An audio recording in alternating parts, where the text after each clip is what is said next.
dan selamat sejahtera. Fokus ayat kita pada kali ini ialah Kidung Agung 5 ayat 16 yang berbunyi seperti berikut. Mulutnya paling manis, ya sama sekali mengasyikkan. Demikianlah kekasihku, demikianlah sahabatku, wahai putri-putri Yerusalem. Anda mungkin tertanya-tanya apa yang mengelirukan tentang ayat ini. Sila tonton video ini dahulu. Even the name of Prophet Muhammad, peace be upon him, is mentioned in the Old Testament. It's mentioned in the book of Solomon, chapter number 5, verse number 16. Hikkum amitakim bikulli Muhammadim zaydudi zairai vaina Jerusalem. It's a Hebrew quotation which says Hikkum amitakim bikulli Muhammadim. The translation which means that his mouth is more sweet. He's altogether lovely. He's my beloved. He's my friend, O daughters of Jerusalem. But the Hebrew quotation is Hikkum amitakim vi kulli Muhammadim. In Semitic languages, usually, im is added as a respect. So to the name Muhammad is added Muhammadim, im, so it becomes Muhammadim. So he is mentioned by name in the original manuscript.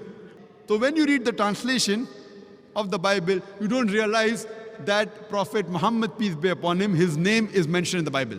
Kita agak teruja dengan dakwaan yang mengatakan bahwa nama seorang tokoh ada disebutkan di dalam ayat ini, yaitu Kidung Agung 5 ayat 16. Terjemahannya, saya ulangi dalam bahasa Melayu adalah, mulutnya paling manis, ya dia sama sekali mengasyikkan.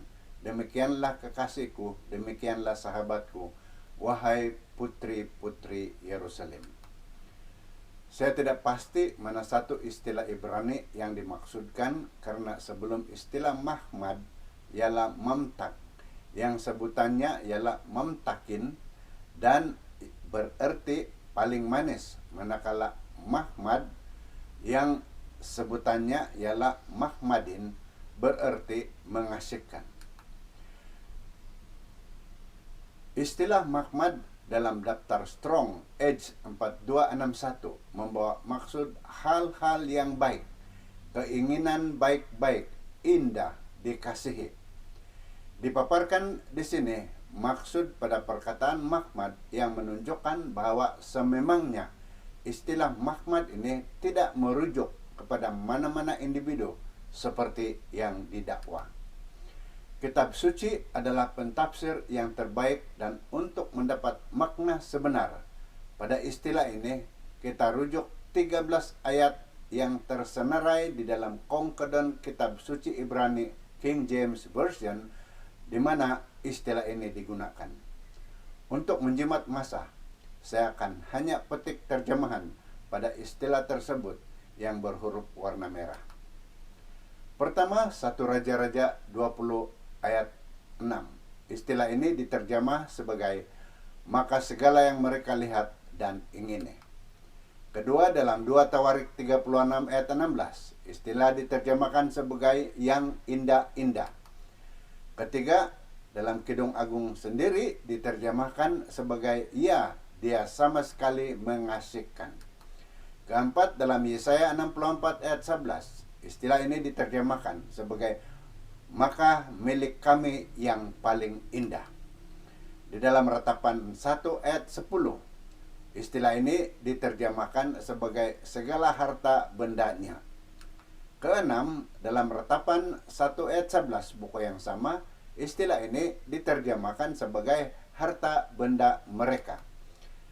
Ketujuh, di dalam buku yang sama, pasal 2 ayat 4, istilah ini diterjemahkan segala yang menyenangkan. 8, dalam Yehezkiel 24 ayat 16 diterjemahkan sebagai dia yang sangat kucintai.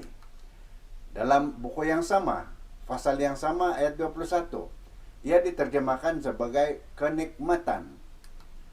Dan ke-10, buku yang sama, pasal yang sama ayat 25, sekali lagi diterjemahkan sebagai kenikmatan.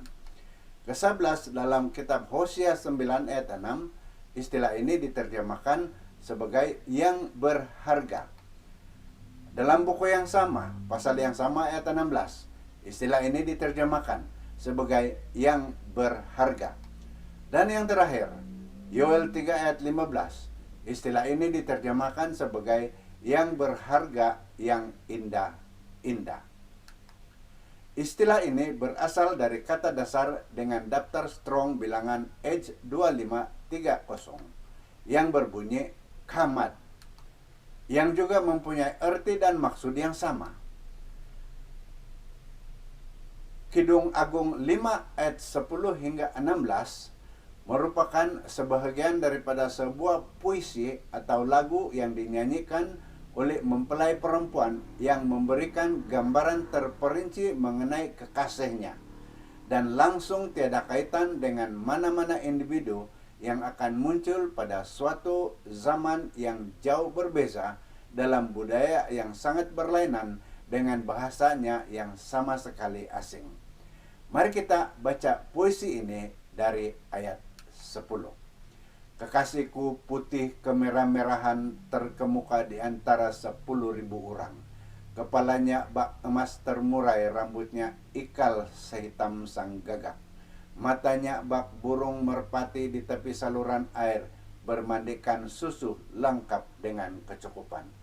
Pipinya bagaikan hamparan remparatus, bak permatang pelbagai herba harum. Bibirnya bak bunga bakung menitiskan cairan damar wangi. Tangannya bak gandar emas bertatahkan permata topas. Tubuhnya baik ukiran gading bertatah batu nilam. Kakinya bak tonggak marmar putih terlekap di atas emas murni. Keterampilannya bak Lebanon terpilih sebagai pokok-pokok arasnya. Mulutnya paling manis, ya, dia sama sekali mengasihkan. Demikianlah kekasihku, demikianlah sahabatku, wahai putri Yerusalem. Jelas menunjukkan bahwa puisi ini mengisahkan hubungan antara dua kekasih dan bukan seperti yang didakwa video tadi. Alkitab menyarankan kepada kita di dalam 1 Tesalonika 5 ayat 21. Uji setiap perkara, berpegang teguh pada yang baik. Shalom, Tuhan memberkati.